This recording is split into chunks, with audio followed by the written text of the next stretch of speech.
एक व्यक्ति शराब पी रहा, वो व्यक्ति कैसे बुरा है? वो व्यक्ति शराब पी रहा, वो अपने अपने शरीर के साथ जो भी कर रहा, मूल अधिकारों में आता है, अपने शरीर के साथ वो जो भी करता, वो गुड बैड की परिभाषा में कहां से आता? एक मिनट, सबसे पहले शराब के हम ओरिजिनल तत्व को पकड़ें, सोमरस, है ना? मैं शराब का फेवर नहीं कर रहा, मैं शराब के पीछे के कारण बता रहा हूं। मैं ये और ये का फेवर या अगेंस्ट नहीं हो रहा, मैं उनके मूल कारणों पे जा रहा हूं, और यहीं से बात वो निकल के आएगी कि कहां पे सारी गड़बड़ें होती। जैसे मौलाना और पंडित, और चाहे क्रिश्चियन बैठा लो, पादरी बैठा लो, चाहे कोई बैठा लो, गे के मुद्दे पे सब विरोध करेंगे ना, सब विरोध करेंगे, ठीक? थोड़ा समझने वाली बात है, अगर सब विरोध कर रहे हैं तो क्या वो सही है? और दूसरी बात यह है कि गे के फेवर में कानून भी आ गया, तो क्या गे सब सही है? देखो, थोड़ी देर के लिए बात करो कि दुनिया में सबसे पहले शराब कहां बनी? दुनिया में सबसे पहली शराब कहां बनी? सबसे पहली शराब सोमरस है भाई। ग्रंथों के अनुसार सबसे पहले जो है वो भगवानों ने मिलकर सोमरस का आविष्कार किया, और इंद्र की सभा में वो दी गई। और इंद्र की सभा ऐसी तो थी नहीं कि टेंशन चल रही हो बहुत और पैग लगा दिए गए हों। इंद्र की सभा थी, बढ़िया सभा थी, उसमें डांस चल रहा था, है ना, मेनका और उर्वशी सब नाच रही थी। तो एक तरीके से शराब तो इज एंजॉयमेंट, और वो भी आनंदित लोगों का एंजॉयमेंट। कब वो ली जानी चाहिए उसका एक प्रोसेस है, ठीक? लेकिन आज जो व्यक्ति घर में तनाव से ग्रसित होकर निकल के दारू पी रहा है, और वो कहता है कि तो सोमरस है, देवता बुरी नहीं मानते थे, हम क्यों बुरी माने? मिलेंगे। तो वो एक तरीके से अपनी कुरीतियों को, अपनी मतलब व्यसनों को वो धार्मिक तर्क दे रहा, मतलब धर्म का जो काम था वो ना करके धर्म को, धर्म की आड़ ले रहा है, समझे? और यही कारण है कि पूरी दुनिया में उपद्रव, हर व्यक्ति, आप राजनीतिज्ञ देख लो, वो धर्म की आड़ में अपना खेल पूरा करते हैं। धार्मिक व्यक्ति जो कहे सो कॉल्ड धार्मिक, पंडित, मौलाना, ये लोग भी धर्म की आड़ में अपना धंधा सीधा करते हैं। एक व्यक्ति जो मौलाना, कोई भी व्यक्ति जो आप देख लो, मौलाना या जो भी पंडित, जो वहां आके लड़ रहा है, वो असलियत में कभी तलवार उठा के नहीं उतरा होगा, वो सिर्फ वहां लड़ रहा, क्योंकि उसके फॉलोअर्स हैं, वो ये कह रहे हैं कि गुरु बहुत अच्छा लड़े, वो सिर्फ अपने फॉलोअर्स के लिए वो शो कर रहा है, रियल में वो कुछ भी नहीं कर रहा, रियल में उसे कुछ भी करना नहीं, तो वो अपना धंधा सीधा कर रहा। अब देखो, शराब के संबंध में राजनीति क्या कर रही है? राजनीति शराब पे टैक्स लगा रही है। पंडित और मौलाना शराब को गलत बता रहे हैं। शराब पे टैक्स क्यों लग रहा है ज्यादा? क्या इसलिए कि शराब में नशा होता है? नशा तो सबसे ज्यादा दुनिया में ताकत का और पैसे का होता है, पैसे से बड़ा किसी चीज का नशा नहीं। लेकिन पैसे के ऊपर टैक्स इतना नहीं है जितना शराब के ऊपर है। तो क्या है, जिन जिन चीजों को धर्म ने गलत बताया, जैसे शराब को गलत बताया, ठीक है, और उन्होंने देखा कि शराब, अब राजनीतिक ने गौर से देखा, उसने कहा शराब बुरी है और आदमी के शरीर का नुकसान भी करती है, गांधी ने तो यहां तक कहा था, बहुत अच्छी बात है, कि आत्मा शरीर का नहीं, सॉरी, शराब शरीर का नहीं आत्मा का नाश करती। और आत्मा का नाश का उन्होंने बताया, ठीक है। लेकिन अब आत्मा का जब नाश करती है तो इसका मतलब है कि आदमी इसको पी के थोड़ा सा आत्मीय, मतलब एक तरीके से आत्मा उसमें कम होगी, वो सरकार के अगेंस्ट कम खड़ा हो, सरकार के अगेंस्ट कम खड़ा होगा। आज तक दुनिया के किसी भी संगठन को जो सरकार के खिलाफ बने हों, उनको चलाने वाला कोई भी व्यक्ति शराबी नहीं हुआ होगा। शराबी मतलब घोर शराबी, घोर शराबी नहीं रहा सरकार के खिलाफ। हाँ, थोड़ा बहुत एक आध पैक मारने वाले बहुत रहे हैं, ऐसे तो जीसस भी पैक मार लेते, लेकिन कोई शराबी ने संगठन नहीं खड़ा किया।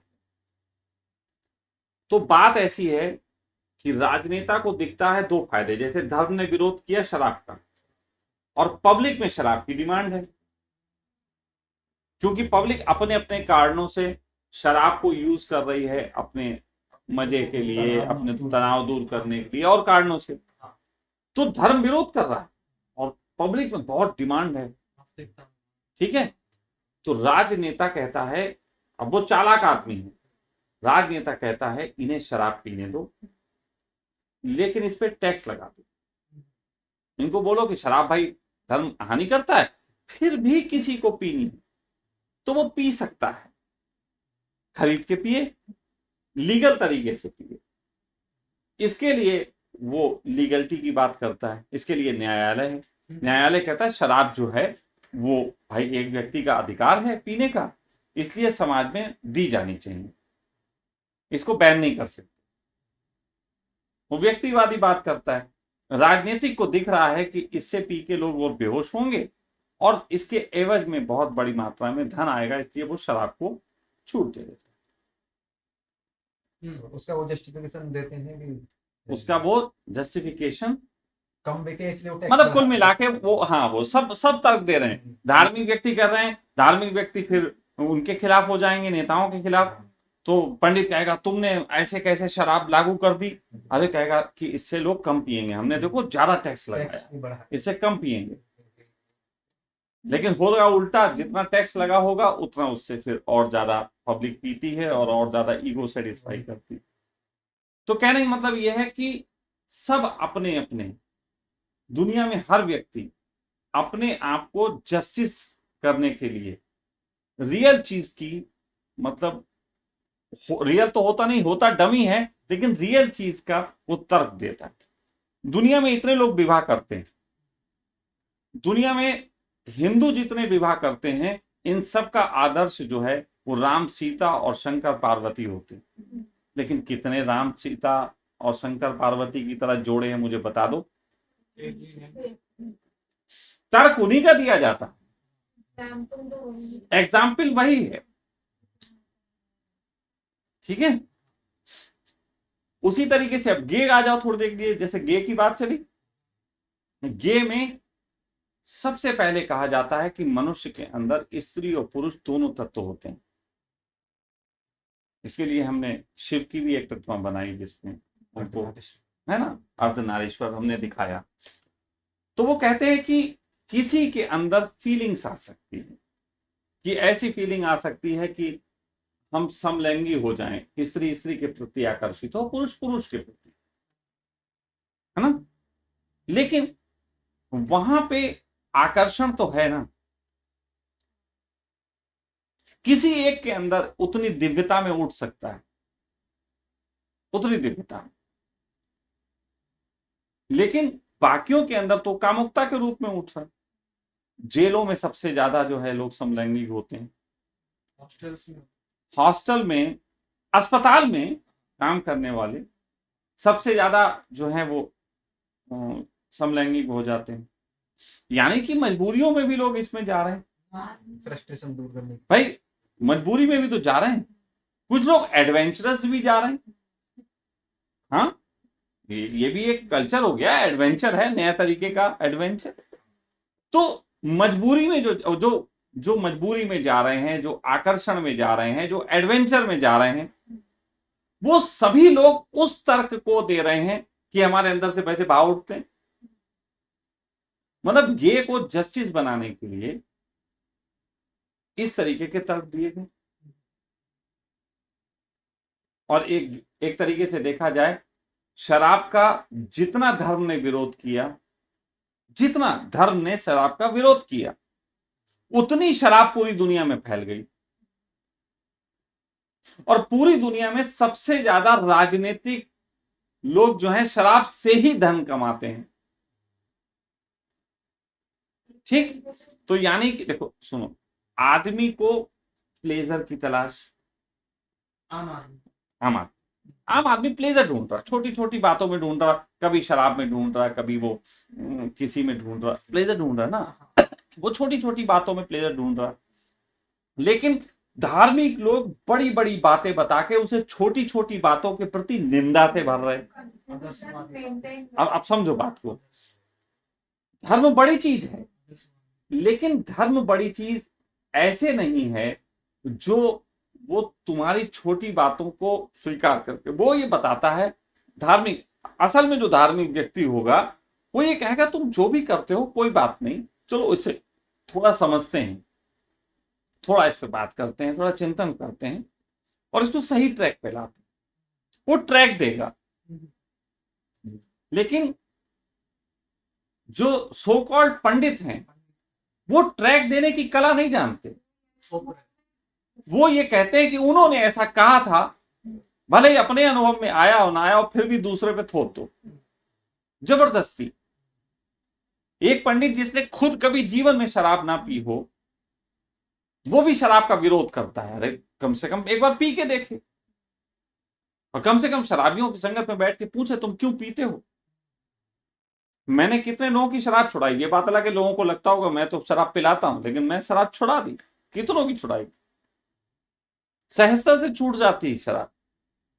धर्म का मार्ग जब प्रशस्त होता है, शराबें छूट जाती हैं, व्यसन छूट जाते हैं, बहुत सी चीजें स्वतः छूट जाती हैं। लेकिन पंडित जो है, पंडित कहेगा कि ये मानो, ये छोड़ो तभी तुम धार्मिक हो। धार्मिक व्यक्ति जो होगा, वास्तव में जो जो गुरु होगा, धार्मिक व्यक्ति होगा, उपलब्ध होगा, भगवान होगा, वो तुम्हें जबरदस्ती नहीं छुड़वाएगा। वो कहेगा कि तुम आनंद को बढ़ाओ, ये स्वतः छूट जाएंगे, जो जो व्यसन है गिर जाएंगे। आग जलती है तो उसमें कूड़ा कचरा जल जाता है, सोना बच जाता है। तो कहेगा धर्म की आग बढ़ाओ, धर्म की आग में व्यसन अपने आप गिर जाते हैं। लेकिन पंडित कहेगा, पंडित को आग का पता नहीं, तो पंडित कहेगा ये करो तब तुम्हारी आग लगेगी। वो तो उल्टा करवा रहा है तुमसे। और इसमें पब्लिक में पंडितों का विरोध हो रहा, क्योंकि वो छोटे छोटे, उन्हें लॉजिक तुम दे नहीं रहे, विदाउट लॉजिक सिर्फ विरोध कर रहे हो। तो ऐसे में वो जो छोटी छोटी संख्या में लोग बैठे हुए हैं, उनके अंदर या तो पंडितों के प्रति नफरत आएगी, पंडित मौलवी में सबकी बात कर रहा हूं, या तो धार्मिक व्यक्तियों के खिलाफ नफरत आएगी और वो धर्म को मानना छोड़ेंगे और दूसरे धर्म की तरफ भागेंगे। उन्हें लगेगा ये धर्म नहीं अच्छा तो दूसरा धर्म अच्छा, इसीलिए धर्मांतरण भी होता है ना। तो या तो वो ऐसा करेंगे, और दूसरा काम वो ये करेंगे, या तो झूठे धार्मिक हो जाएंगे, ऊपर ऊपर से शो करेंगे हम नहीं पीते और पीछे पीछे से पीने लग जाएंगे। लोग यही करते हैं, ज्यादा यही होता है। तो धर्म की गलती का धार्मिक व्यक्ति, देखो जितनी बड़ी ताकत है उतनी बड़ी जिम्मेदारी। सबसे ऊपर धर्म, दूसरे नंबर पे राजनीति और तीसरे नंबर पे न्यायशीलता, जज। तो सबसे ऊपर जो धार्मिक गुरु हैं उनकी जिम्मेदारी है, लेकिन उनकी जिम्मेदारी वो निभाते नहीं और वो केवल पढ़ी पढ़ाई बातें कर रहे हैं, जिसके कारण लोगों में एक तरीके से अराजकता फैलती। उस अराजकता का उपयोग करते हैं नेता, उस अराजकता का उपयोग करते हैं नेता। कल को ये संभव है कि गे कम्युनिटी जब बहुत बढ़ जाए, जरूरत से ज्यादा बढ़ जाए, अभी भी बहुतों को लग रहा होगा बढ़ रही है, सच बात ये बढ़ नहीं रही, अभी भी छुपा छुपी चल रहे हैं, जल्दी लोग बताते नहीं, ठीक है, अभी भी होंगे अगर 1 लाख गे होंगे तो उसमें शायद 100 होंगे जो बता देते होंगे, बाकी सब छुपा छुपी चल रहा। लेकिन अगर कल को ऐसा कुछ हो गया बड़ा, तो हो सकता है गे कम्युनिटी के ऊपर भी कोई टैक्स लग जाए। भाई उन्होंने टैक्स लगा के हम ओपन कर देंगे, तुम्हें हम विशेष पदों पे बैठा लेंगे, तुम्हें हम सम्मान दिला दें। होगा ना, ऐसा होने लग सकता है, आगे चल के कुछ भी हो सकता है। कहना मैं ये चाहता हूं कि धर्म जब अपनी राह भटकता है तो पब्लिक जो है वो धर्म के अगेंस्ट जाती है, और वो अपनी भीड़ जिस तरफ मुंह समझती है उस तरफ भागने लग जाती है, और ऐसे में राजनीति उपयोग करती है इन लोगों का, इन पे कब्जा करने के लिए। और इन तीनों चीजों के बीच में, या ऐसा कहो कि न्याय, धर्म और राजनीति के पीछे बैठे हुए लोग, जो जो एक कहते हैं कि पैसे के भूखे, उनको वैश्य कह लो, फिलहाल मैं पैसे के भूखे कहूंगा, वो पैसे के भूखे किसी भी तरीके से ये इन प्रकार अपना स्वार्थ सिद्धि करते हैं। तो राजनीति जो लोग बैठे हैं वो भी स्वार्थ सिद्धि के लिए बैठे हैं। वो स्वार्थ सिद्धि के लिए पब्लिक से जब स्वार्थ सिद्धि कर पाते हैं तो ठीक है, अगर पब्लिक से बड़ी स्वार्थ सिद्धि उनके पीछे बैठे आका लोग जो बिजनेसमैन हैं वो करते हैं तो वो उनकी मानने लग जाते हैं। लेकिन अब इन सारी बातों का कंक्लूजन कहां पे?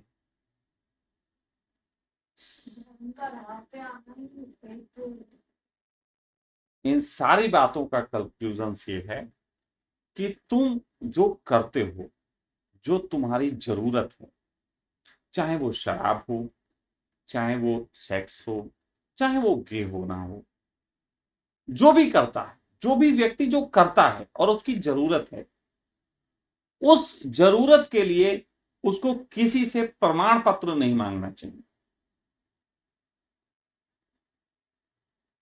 थोड़ा समझो, मतलब आप प्रेम करते हैं, कुछ लोग हमें, आपने देखा होगा, क्वेश्चन करते हैं, स्वामी जी मुझे उस लड़की से प्रेम है, ऐसा वैसा, उसको बहुत याद करता हूं, तो क्या मैं ठीक हूं? ये क्यों करते हो क्वेश्चन भाई? ये क्वेश्चन क्यों? तुम्हें खुद पे संदेह है? तुम अंदर से भोजन कर रहे हो, भोजन करते तुम्हें आनंद आ रहा है, पिज्जा खाने में तुम्हें आनंद आ रहा है, तुम जाके डॉक्टर से पूछते हो, डॉक्टर साहब मुझे पिज्जा खाने में आनंद आता है, क्या मैं खाऊं या ना खाऊं? यानी कि तुम अपने आनंद पे तुम्हें भरोसा नहीं, तुम्हें अपनी इंद्रियों पे भरोसा नहीं। और जिस व्यक्ति को अपनी इंद्रियों पे भरोसा नहीं होता, वो व्यक्ति अपनी इंद्रियों का मालिक भी नहीं हो सकता। इंद्रियों का मालिक होने का पहली शर्त यह है कि इंद्रियों से मैत्री होनी चाहिए।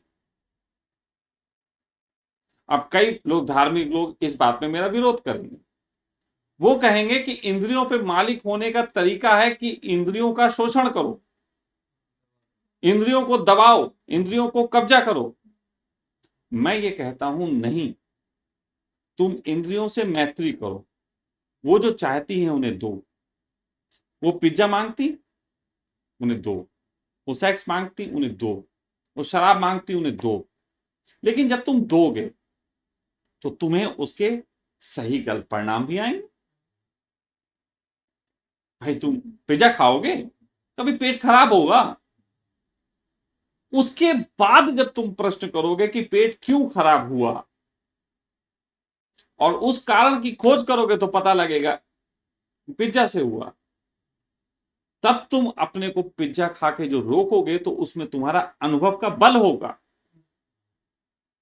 और अनुभव के बल से जब तुम इंद्रियों को अपने कंट्रोल में करते हो तो इंद्रियां सहजता से तुम्हारे प्रति समर्पण दिखाती हैं, और तुम जो है बिना किसी डिवाइडिंग माइंड उन इंद्रियों के मालिक हो पाते। डिवाइडिंग माइंड व्यक्ति मालिक नहीं हो पाता। मतलब मन कर रहा है खाने का भी,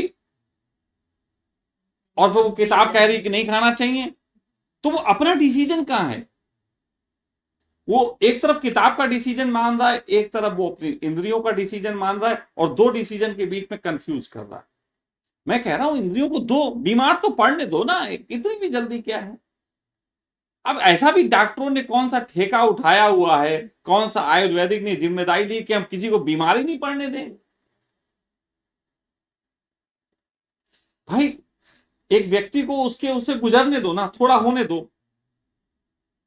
धर्म में, सभी धर्मों में लगभग एक बात कॉमन है जो कि कोई धर्म फॉलो नहीं कर रहा, और वो बात कॉमन है कि 10, 11, 12 साल तक के बच्चे को कोई धर्म की शिक्षा नहीं दी जानी चाहिए। धर्म की शिक्षा का अर्थ नहीं है कि हिंदू उसे संस्कृत पढ़ाएं और मुस्लिम उसे कुरान।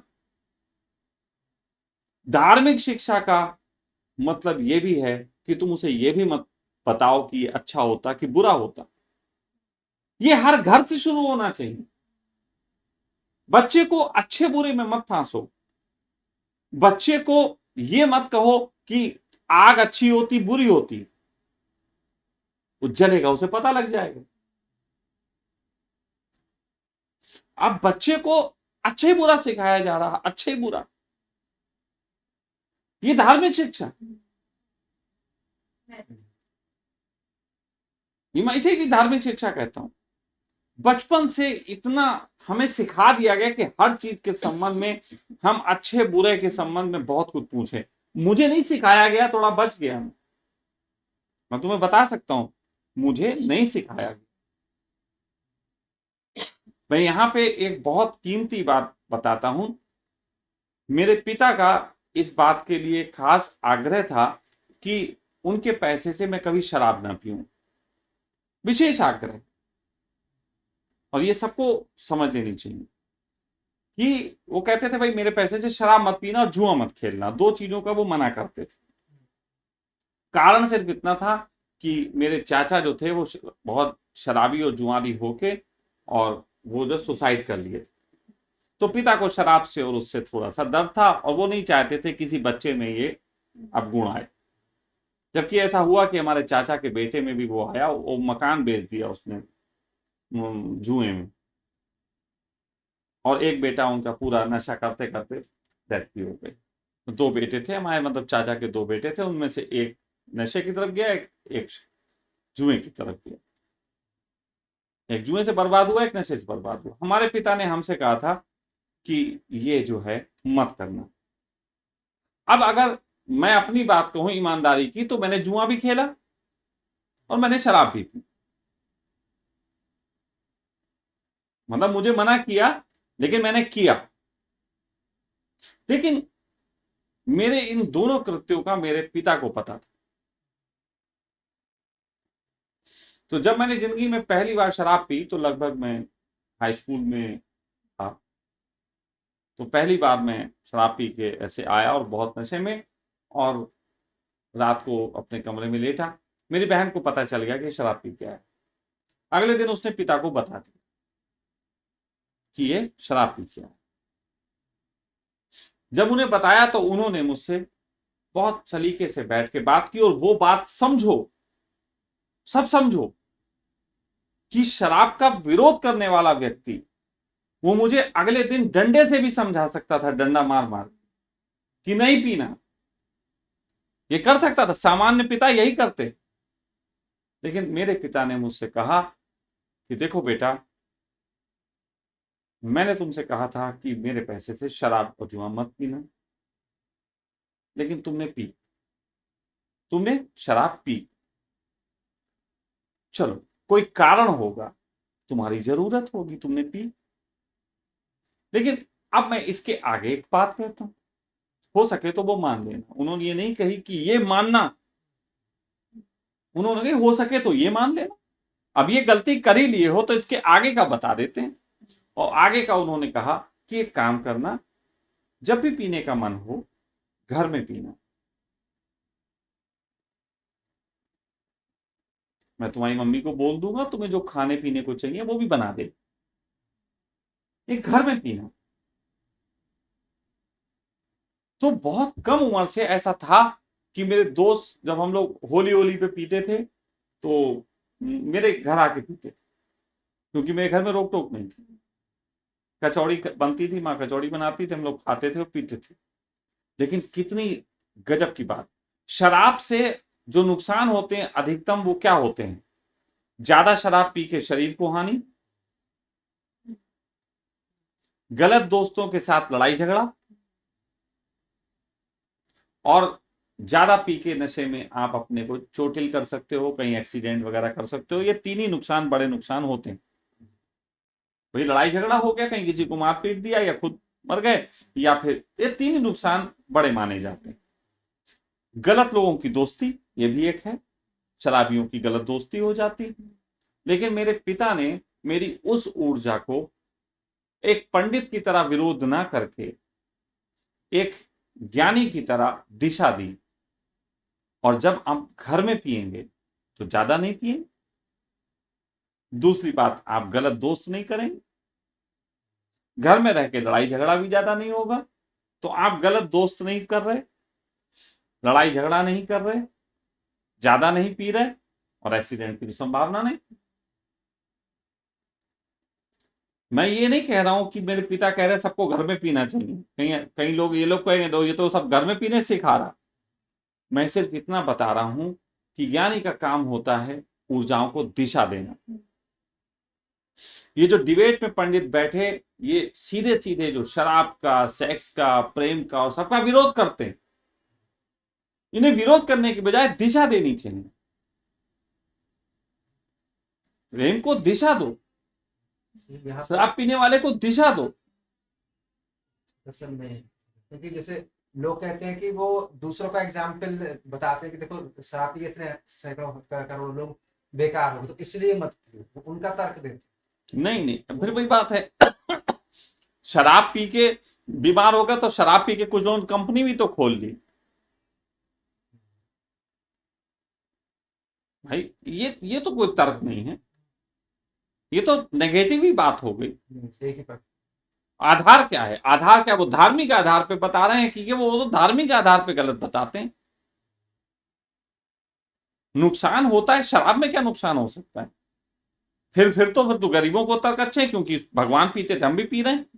मैं यहां पे राजनीतिज्ञों को और एक आम इंसान को, पंडितों को और एक आम इंसान को, जजों को और एक आम इंसान को, सबको बराबर कर रहा हूं। सभी लोग एक ही चीज से ग्रसित हैं, और वो ग्रसित हैं कि वो अपने कृत्यों को एक आधार देते हैं, धार्मिक आधार देते हैं। जैसे कुछ जज हैं, मान लीजिए कुछ अपर क्लास के जज हों पंडित, और कुछ लोअर क्लास के जज हों, ये न्यायालय में बैठ के कई तरीके का इनजस्टिस करते हैं, इनजस्टिस करते हैं कई बार, और उसको नया आधार, धार्मिक आधार, मानव आधार बता के इनजस्टिस कर देते हैं। मुझे याद है कि मेरे ऊपर एक केस बना था, तो मुझे उसके तहत जो है भाई जेल जाना पड़ा, 8-10 दिन के लिए जेल जाना पड़ा। लेकिन वो जेल जाने का कारण नहीं था कि मुझे वो दफा में जेल जाना ही जाना था। सच बात तो ये थी, वो जो जज आया हुआ था, वो उस समय कुछ ऐसा जज आया हुआ था, वो हर एक को भेजता ही भेजता था। वो जज कहता था कोई भी केस आए वो 1 दिन 2 दिन जरूर भेजेगा। मतलब कोई खुंदक रही होगी उसे, उसके पापा को किसी अपराधी ने थप्पड़ मार दिया होगा, फिल्मी स्टाइल। उसकी बीवी कोई अपराधी के साथ भाग गई होगी, मैं नहीं जानता। लेकिन ये कोई बात हुई? और अपराधी की वर्ग तो ही हुआ है। वो कोई भी आया, कोई भी आया, अरे तुम जानो तो क्या है, क्या दफा, क्या नहीं, कुछ तो पूछो। लेकिन नहीं, वो सबको भेजता था, मुझे भी भेज दिया भाई। जबकि मेरे पिता के ऊपर 5-302 चली, 5-302, और एक भी बार वो 1 दिन के लिए जेल नहीं गए, और सारी उन पे बाइज्जत बरी भी हुए। यानी कि मतलब कत्ल के उसमें तो वो नहीं था, यानी कि वो तार्किक रूप से बात हुई होगी, उसमें वो बच गए और नहीं गए। नहीं, मुझसे तो कुछ पूछे ही नहीं, भेज दिया पहले। तो इनजस्टिस वो भी करते हैं, लेकिन उनके अपने तर्क हैं। मतलब अपने मन की करने के लिए धर्म को आधार बनाना अच्छी बात नहीं।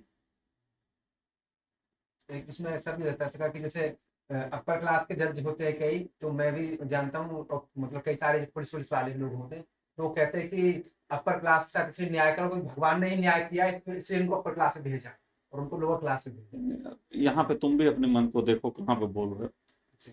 थोड़ा पहचानो, है ना। मैं यहाँ पे सिर्फ इतना कहना चाहता हूँ, थोड़ी सी बात ये कि धार्मिक आधार बना के कई लोग अपने मतलब के कार्यों को करते हैं धार्मिक तर्क पे, कई लोग करते हैं, ये बहुत चलता है।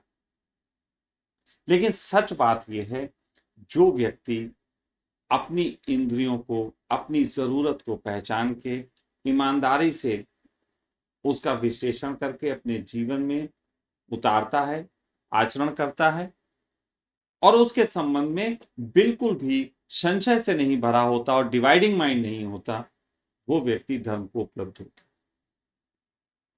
जो अपने कृत्यों के संबंध में ईमानदारी के साथ, क्योंकि धर्म दो व्यक्तियों की बात ही नहीं है, धर्म तो निजता है, तो निजी में अपने व्यक्तिगत उसमें तो कम से कम ईमानदार रहो।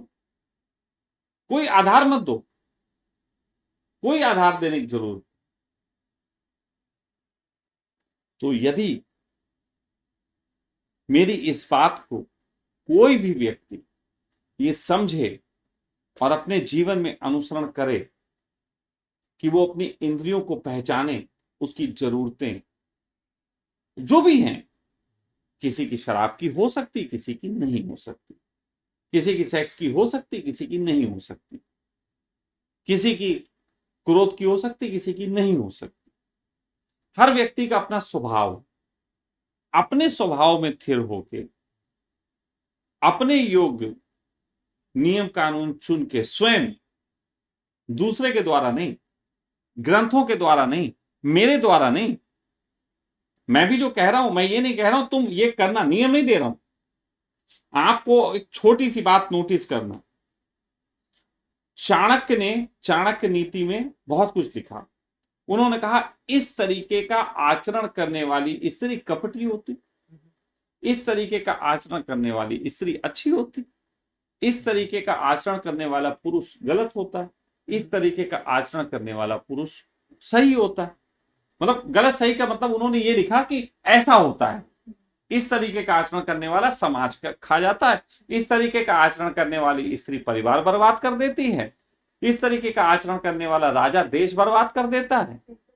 मतलब तो उन्होंने ये नहीं कहा कि तुम ये आचरण करो, इससे ये परिणाम आएगा, नहीं कहा।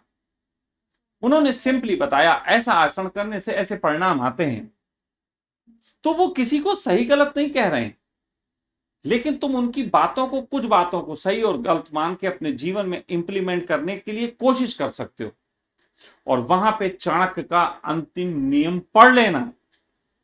अंतिम नियम चाणक्य ने लिखा है कि मैं जो भी गुण अवगुण के बारे में व्याख्यान कर रहा हूं, वो गुण और अवगुण आप अपने अंदर परिवर्तित नहीं कर सकते, उसे आप लेकर पैदा होते हो।